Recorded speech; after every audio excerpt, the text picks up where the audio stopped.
Okay, good afternoon, everyone. Today is the Thursday, October 14th, 2021, County Planning Commission meeting. Welcome to the meeting today. At first, could we please call to order, roll call? Mayor Bopst, Mayor Brennan, Here. Mr. Khalil, Present. Mayor Byrne, Here. Director Collier, Director Dever, Here. Mayor DeSico, Mayor Gamella, Here. Mayor Prosick, Here. Mayor Sellers, Mr. Doyle. Here. You have a quorum. Okay, outstanding. Thank you very much. So once again, welcome everyone. It's been a while since I saw many of you in person, so unfortunately I wasn't able to make the last meeting, but it's good to see everybody. Everyone looks healthy and doing well, so good to see you. So with that being said, we'll go to the second item on our agenda today, discussion item, board appointments and terms of office. Mary, do you have something you want to cover on this or no? So we'll do the approval of minutes. Oh, I got the wrong, sorry. We changed an order, sorry. That's okay. So the approval of the minutes of August 12th, 2021 meeting. Can I have a motion to approve those minutes? Motion to approve. Second. Okay, Brennan. seconded by Mayor Byrne. Is there any discussion or on the minutes themselves? Seeing none, all those in favor say aye. Aye. Opposed? That motion carries. Okay, then we'll move to the next item. Thank you. Most of you are very familiar. We have a lot of upcoming elections that will potentially affect our board seats. We've got mayor elections in Cleveland, University Heights, Brook Park, Heights, as well as the House of Representatives, Congressional District 11. And so in your packet, we've highlighted the end of terms that are ending December 31st, 2021. And so I'll be working with our chair here to work with council on recommending appointments for future seats. I believe with Councilman Brown's seat, that will be an effective immediate position. I'm not sure on how that goes since it's a replacement seat, but something that we'll have to consider. Her term is up December 31st as well as Mayor Byrne, your term is up and you are riding off into the sunset. Quickly as possible. So that will have to be a new appointment for our board. Obviously, Mayor Jackson is not running for re-election. Director Collier is his appointment there, so we'll have to look at that as well. Brennan, you are up for re-election, so your term is still good, but obviously that's an active election, and we wish you the very best on that. Thank you. Yeah. Mayor Gamella, you are also running for re-election, so your term is officially up the 21st. And so I'm not sure, that was something I meant to ask ahead of time, if there's a renewal or is it once, and I didn't find it in the bylaws, so it might be something. Has anybody ever renewed the term of appointment? Probably have to go through council again, so Mhm. So that's something we can discuss.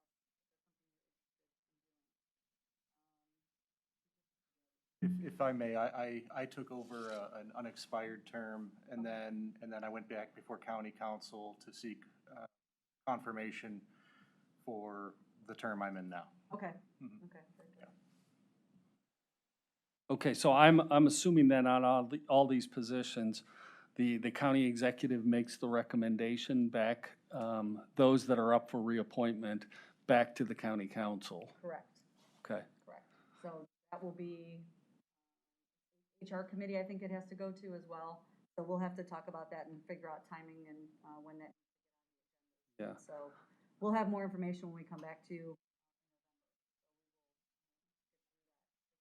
Right. Typically, the elections aren't certified until probably late in November too, and I wonder, do we need to wait for that appropriate certification before we can take action? So we can handle it. Something to be considered. Yeah, and we have a December board meeting scheduled as well, so that might just be just as easy to wait and discuss these appointments in December. Just wanted to make sure it was on everyone's radar of terms that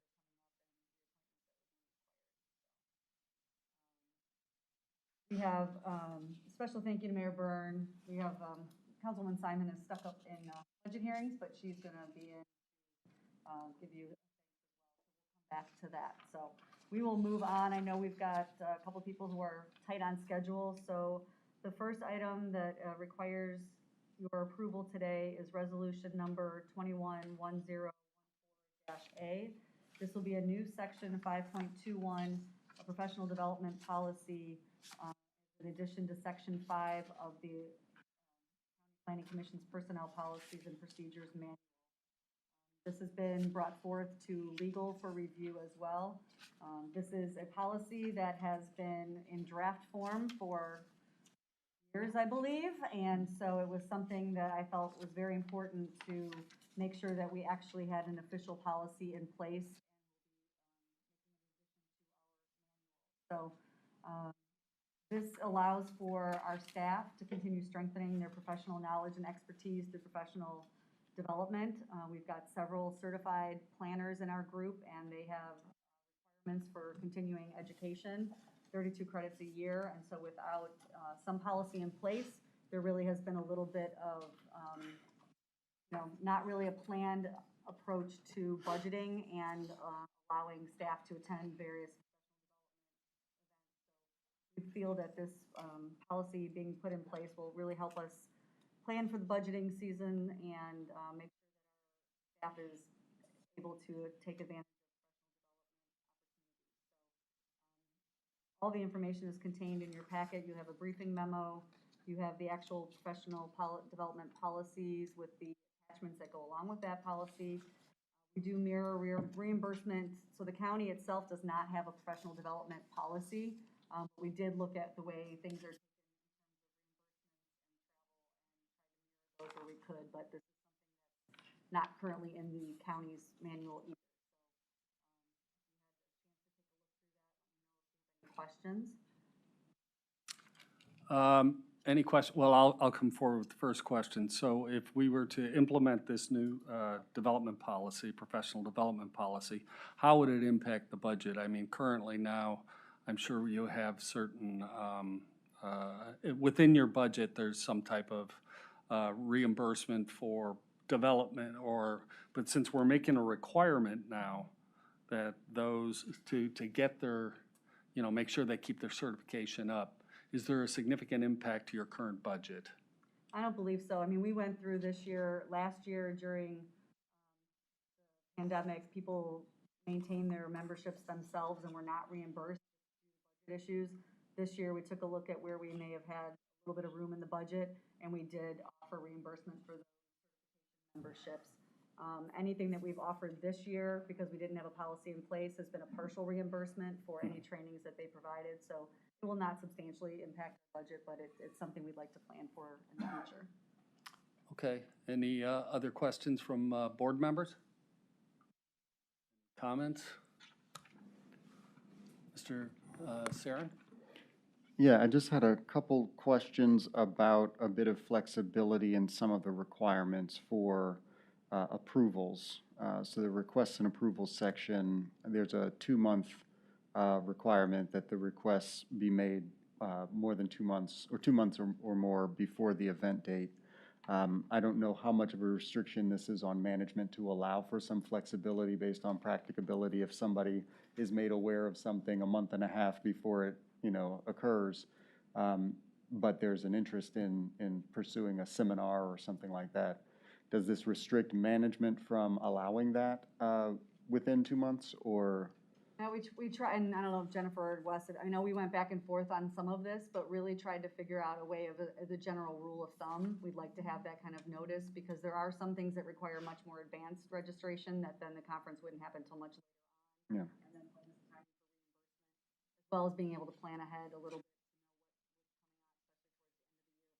But I would say all policy and procedures that we do have are flexible in the fact that as long as there's a conversation about it, the general rule is that that's what we would like to see happen. Okay. There may be exceptions to that rule as we go through this, and we can amend that, going forward. So we did take a look at it and things that required early registration versus something that was happening kind of concurrently, and tried to make it streamline through that and have the same timeline request, so, but as a golden, as you know, rule of thumb, we'd like to have it set up that way.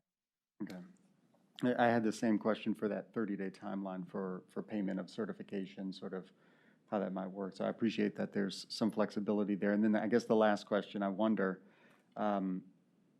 if management determines that there is a seminar or workshop or some sort of training that it would like for an employee to engage in, is there a similar expectation that management will provide as much of that notice to the employee so that their life, can be, their schedule can be modified with as much sensitivity as we give to the employer? Good point. Not something I had considered as part of the policy, but that may be something. Typically, we're trying to identify things up front, especially with planning conferences. We know when those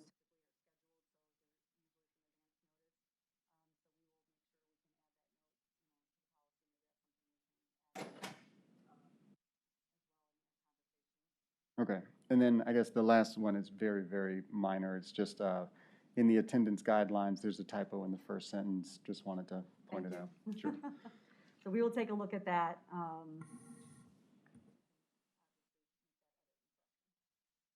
Okay, so with that being said, we're not going to act on this today.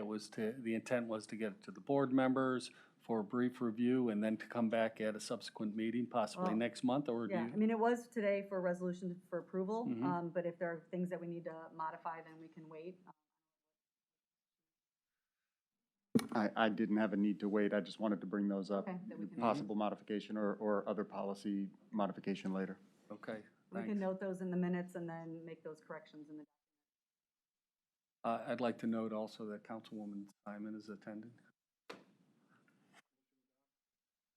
Second, motion's been made.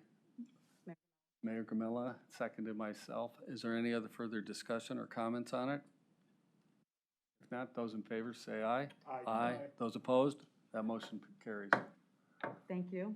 Mr. Chair, if it's okay, we'll go back to our thank you to Mayor Byrne now that Councilwoman joined us. Outstanding. Councilwoman Simon. Please. We thanked him, but we said the special guest was coming with a more of a thank you. Well, I can't leave yet. You're almost done. Okay, good afternoon, Planning Commission members, and I just wanted to take time out of our budget, council started its budget hearing this afternoon, just to present a proclamation to Mayor Michael Byrne from me and my colleague Chantel Brown, who have served with you for me, the past 10, 11 years. So I'm not going to read it, but it just sets forth your accomplishments and appreciation for everything you've done with this planning commission and the cities in Cuyahoga County, because it's a spillover effect. So I want to wish you well and good luck, and certainly we'll miss working with you here at the Planning Commission. Well, thank you very much, Councilwoman. Very appreciated and not needed at all. I enjoyed my time here, and it does go quickly, that's for sure. Right, Mayor Mike? Pull your mask down and show us that ear-to-ear smile you've been sporting all year. Yeah, you can tell those that are retired or close to retirement. They do have that smile on their face. But please pass my best wishes on to everyone that's involved with the proclamation, and thank you, Sonny, much appreciated. Good luck, and hope to see you post-retirement. Yes. Thank you.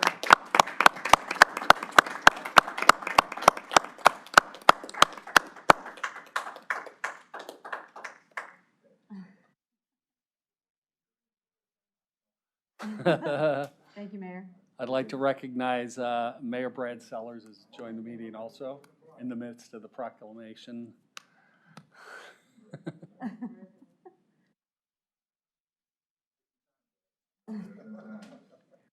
Changing of the guards.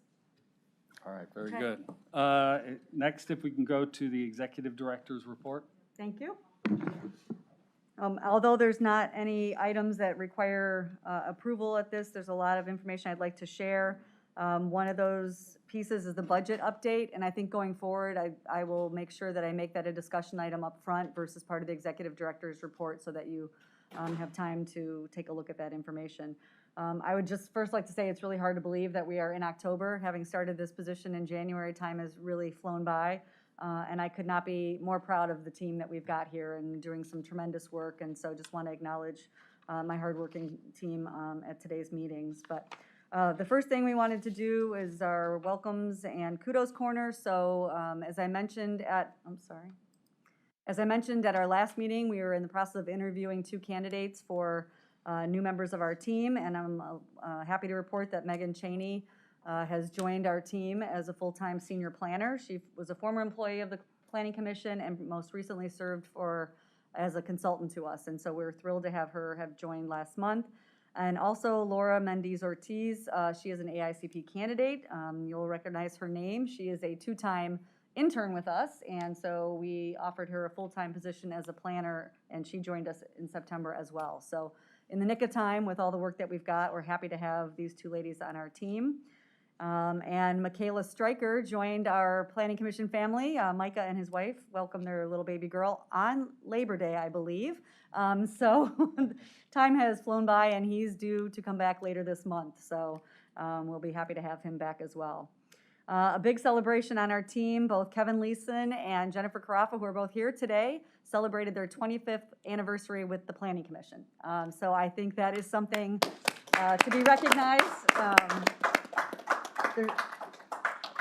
There's not a lot of places these days that people maintain employment for 25 years, and they are my historians and always help me understand what has happened in the past and how we can move forward in the future. So congratulations to both of them, and I thank you for all you've done over the years and continue to do today, so thank you.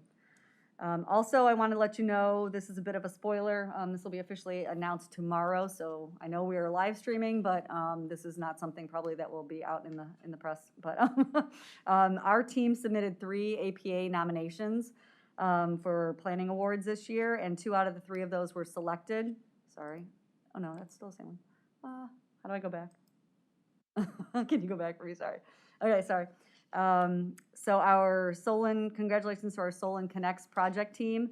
They are going to be announced as the winner of the 2021 APA Ohio Planning Award for Comprehensive Plan for Small Jurisdiction. So that will be officially announced tomorrow, and then on Monday during the APA Ohio conference, the award ceremony will take place.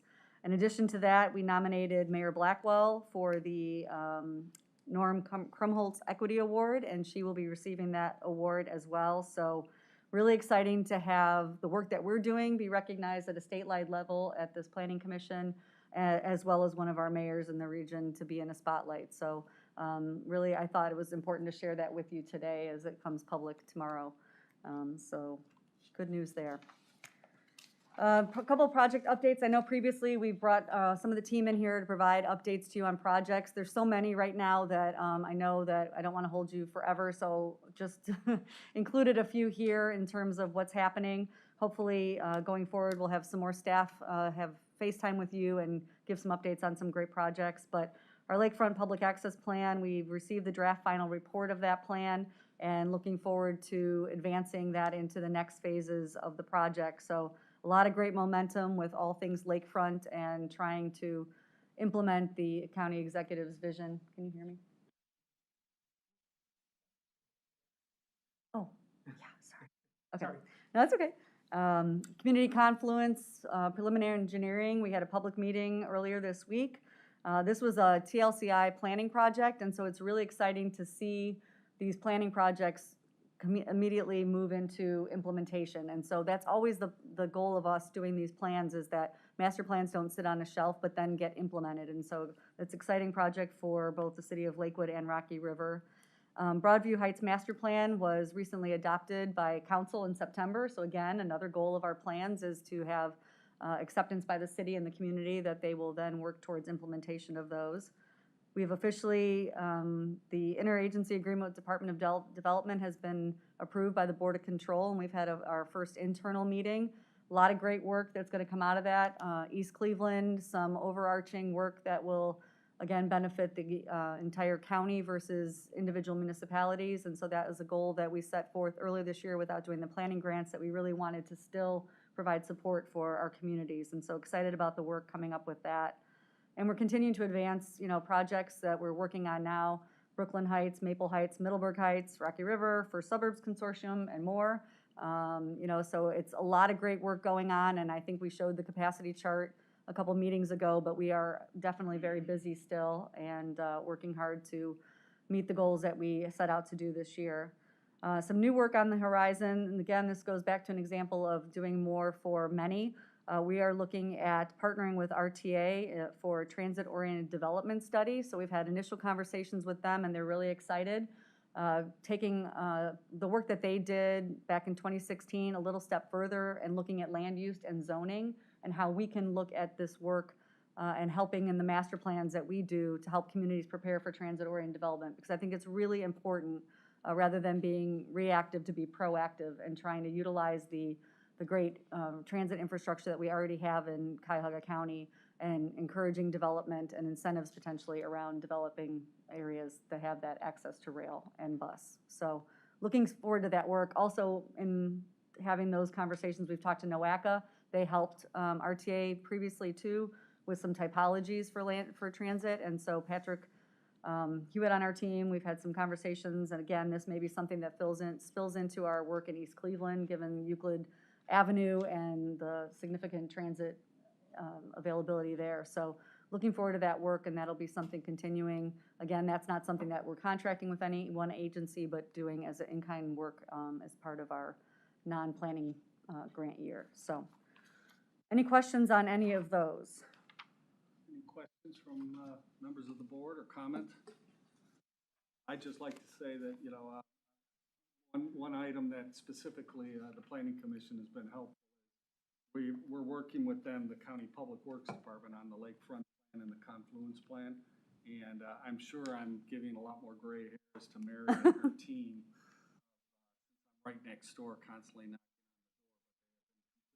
knocking on the door. But they have been completely amazing. And moving forward, the whole county executives initiative of lakefront public access. So I just really want to put that shout out that they're really a great team. So thank you. Thank you. It's been fun. Yeah. It's been very fun. A lot of excitement going on there. So thank you. Okay, at this point, I will turn it over to Jennifer to give an update on our budget.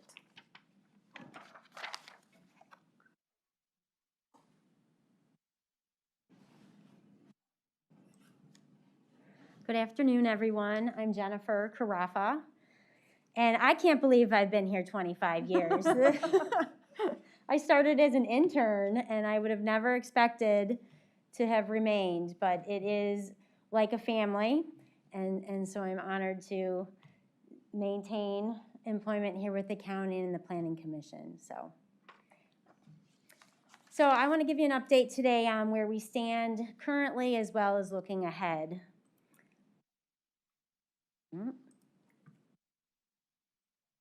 Which one? Maybe. Okay, thank you. Okay, so 2021 is year 2 of our 2-year operating budget. And with the county's new ERP system, our agency is now considered a full general fund agency. We no longer receive a set dollar amount or a transfer in of general fund dollars. Again, this year we are keeping our expenditures low.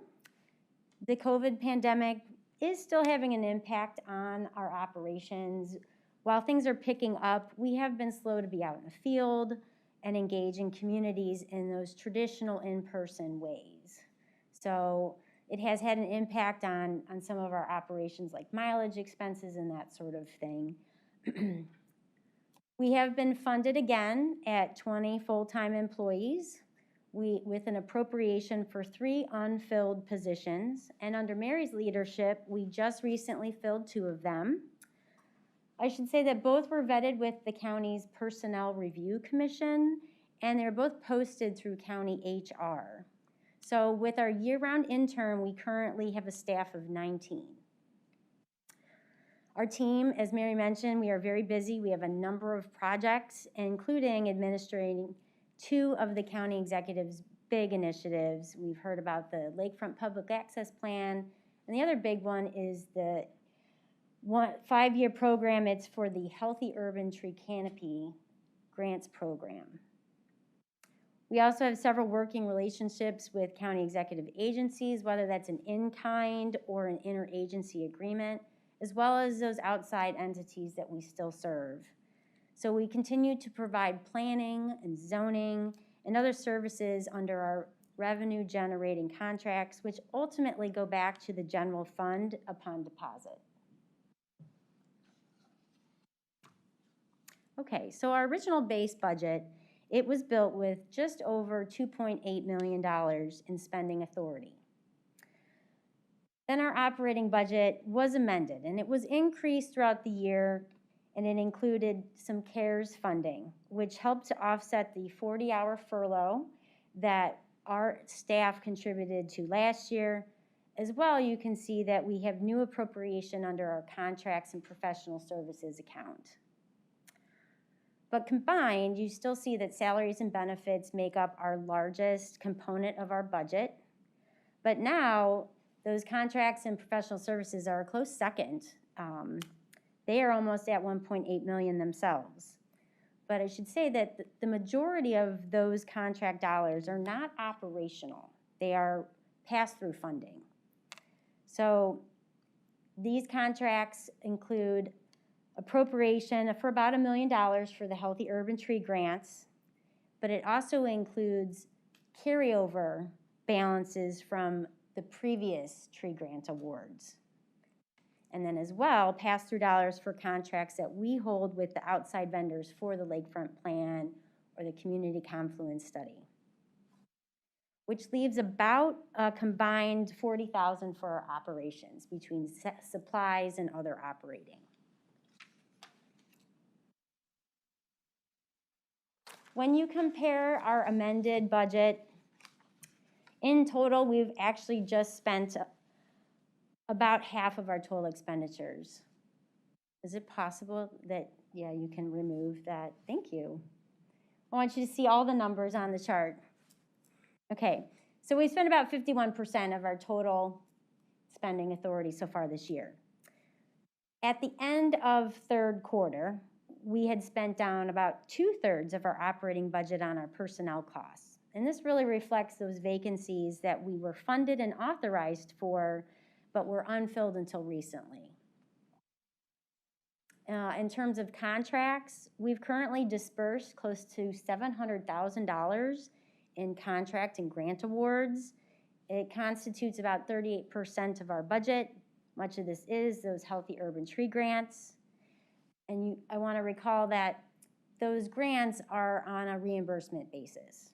Okay, so they were funded this calendar year with a new round of funding, but to date, we've only received about $90,000 in year 2 reimbursements.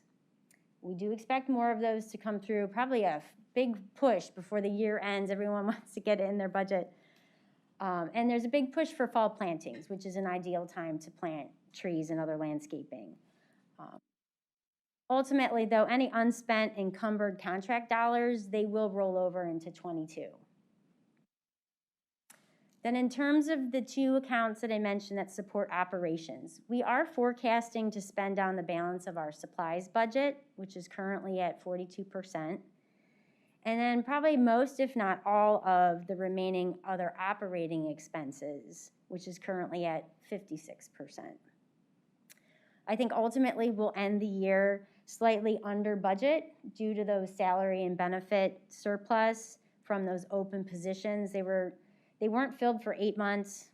And then as well, we are still seeing some reduced expenses, which reflect fewer mileage costs and travel, conference attendance, and professional development not being fully funded this year. Okay, in terms of revenues, I want to share with you that we have many active contracts and we've been able to bring in outside revenue, which we deposit into the county general fund. To date, we've generated over $157,800. And those are from the municipalities, the departments, and other outside agencies like the Ohio Public Works Commission that we serve. You can see we've already surpassed the last couple of years in terms of that outside revenue, and I'm still ramping up for third quarter billing. which would be our final quarter to make a deposit this year. I did take a quick look. We're still finalizing those, but I estimated additional revenue for third quarter somewhere between $72,000 and $83,000. So that's a significant amount of money back into the general fund, which helps support our operations, although we aren't seeing it as spending authority per se. So looking ahead, our 22-23 operating budget was just finalized and shared with us, and it was reduced. It was significant. Unfortunately, we were seeing significant reductions in our personnel services. While you do see that our other expenditures, they stayed funded at the same levels of previous biennial years. Even though we had been in constant dialogue with our budget office, and we actually requested additional funds in all categories. However, we understand the base budget was built originally with payroll projections from Pay 12, and that's ending June 5th of this year. And then they annualize it out for the year. And since 2017, we've been funded for those 20 FTEs. And then here the year we finally act on it. Now they're taking it back. We've had a bunch of hurdles, whether that was navigating delays through the Personnel Review Commission and our classification structure, and then, you know, recent high turnover with a permanent executive director. So we did make our plea. We've asked the county budget office and ultimately the county exec for in the recommended budget, knowing we vetted our open positions and we were filling them, we wanted to see that reflected in the recommended budget. However, that along with some other, they're called operational decision items or new budget requests, they weren't honored as part of this recommended budget. And I understand that no county department's operational decision items were honored either. So we are not unique, but it's frustrating to see a reduction of this magnitude for our agency. It probably seems like small peanuts to some, but it's big for us. So ultimately, we needed to see an increase in our spending authority, not a decrease. And so we will be going in front of County Council in early November for our budget hearing. We believe that our budget should be restored, and that's ultimately so that we can continue to maintain our current operations and then perform essential tasks at our current capacity. That's what we've ramped up for. That's what we need to be funded at. We did ask for additional funds. We were hoping that we could get additional dollars to represent a 2% inflationary increase to our other operating and supplies account. Everyone knows things are going up in cost. And then we were looking for additional dollars to fund some of our other programs like the annual merit program or full professional development for our staff. We'll see. I'm hopeful that council will honor that request, but we do need our board's support to understand that this reduction is significant. Our plan is to continue to engage. We have a number of active revenue generating contracts, and we will continue to supplement our operating budget with outside revenue. And I think that our 2022-23 work plan will dictate which new projects and collaborative efforts we're able to commit to. With that, is there questions? Okay. Any questions from, Jennifer is 100% correct. The County Public Works Department is going through the exact same exercise. So everything has been frozen to the 12th pay period. So it's a challenge. I know that there's going to be discussions through County Council where I will be presenting to them in the near future. So it's one of those things we're all dealing with right now. So questions or comments from any of my colleagues? Yes, go ahead. I just want to thank Jennifer. I mean, she has been crunching numbers continuously for the past couple months, and seeing that this is my first year in the budget process, she's been extremely helpful in that. And You know, as we talk about operating and maybe maintaining what we currently have is one thing, but seeing a, you know, over $200,000 reduction in our budget is something that is a little concerning, knowing that we just hired 2 new staff and the work that we have in the future. So if there's anyone who would like to help, you know, just even to sit down and dive through a little bit more with the budget, you know, you're welcome to let me know and we can go through that. But we're scheduled for November 4th, and so I know I've talked to Sunny, and we'll be having some time that we can sit down with her to talk through it. So I know we're not alone, as Jennifer mentioned, and as you mentioned, Mr. Chair, but it's something just concerning as we think ahead to next year and the year forward. Okay. Anything else? Yeah, just not a question as much as a comment. First, thank you to Jennifer for the thorough presentation here, and obviously there's a lot of competing interests here in the budgetary process, but I'm hopeful that the county will recognize the good work that is done here and the long-range work that is done here, and the necessity that, you know, you don't build your second floor with the bricks in your basement. And, you know, this is building the basement. You have to do this work. You have to invest in this. So I'm hopeful that things will work out the best they can at the budget process coming up in November. Thank you. Any other comments? Once again, thank you, Jennifer. Appreciate it. Thank you. All right, thank you. And then finally, I don't know if we can go back to the slide. Oh, you'll give me the, there we go. We're almost finished. I'll let them do this first. Okay, so as most of you know, November was actually a tentatively scheduled board meeting, but we have a lot of things that are going to be coming ahead of you, in front of you, that we're not ready for this meeting. Due to Veterans Day, it is the third Thursday in November, so the meeting will take place on November 18th. We'll be meeting here again in this building.